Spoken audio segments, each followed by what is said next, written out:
So ఆయనతో పాటు వాళ్ళ భార్య కూడా మీ సినిమాలో మేడం సుచిత్ర చంద్రబోస్ గారు 3 పాటలకి కూడా తనే కొరియోగ్రాఫ్ చేశారు అన్నట్టు. ఆమె చేసిన కొరియోగ్రాఫ్ లో వీళ్ళిద్దరు బలయ్యారు, బెండ్ అయ్యారా, హ్యాపీగా బెండ్ అయ్యారు. ఓకే, ఆవిడ పనికి వీళ్ళు బలయ్యారు అన్నట్టు. అంటే ఆవిడ ప్యాకప్ చెప్పకపోవడము, అంటే పని అయ్యేంత వరకు ఆ పని ఆ రోజు అనుకున్నా అంటే ఆ రోజుకి అనుకున్న పని అయిపోవాలి. స్టూడియోకి వచ్చిన ఫస్ట్ సారి నార్మల్ నడుచుకుంటూ రావచ్చు, పాట అయిపోయాక నాజుకు నడుచుకుంటూ వచ్చారా?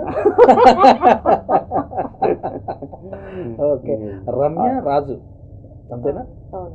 అమరేందర్ సార్ గారితో ఎలా పరిచయం అయింది, మీరు ఎలా ముందుకెళ్ళారు? అంటే ఇలాగే ఆడిషన్ ఉంది. సినిమా ముందు వీకెండ్ ఏమైనా ఇచ్చాడా మీకు?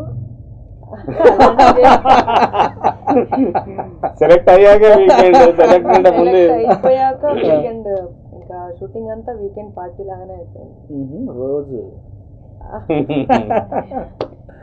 స్టోరీ అలా ఉంది కాబట్టి వీకెండ్ పార్టీ లానే ఎంజాయ్ చేస్తూ షూటింగ్ అయితే కంప్లీట్ చేసుకున్నాం మొత్తానికి. సాయంత్రం కాగానే పార్టీ ఇచ్చేవాళ్ళ మరి?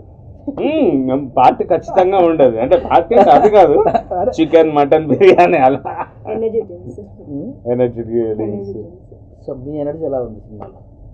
ముందు బీజే క్రియేషన్స్కి పెద్ద థ్యాంక్ యూ చెప్పాలి. మా లాంటి ఫ్రెషర్స్కి ఇంత పెద్ద ఆపర్చునిటీ ఇచ్చారు, మమ్మల్ని నమ్మి ఇంత పెద్ద ఛాన్స్ ఇచ్చినందుకు వాళ్ళకి పెద్ద థ్యాంక్ యూ చెప్పాలి.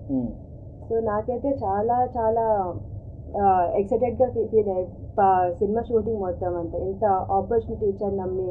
సో నాకు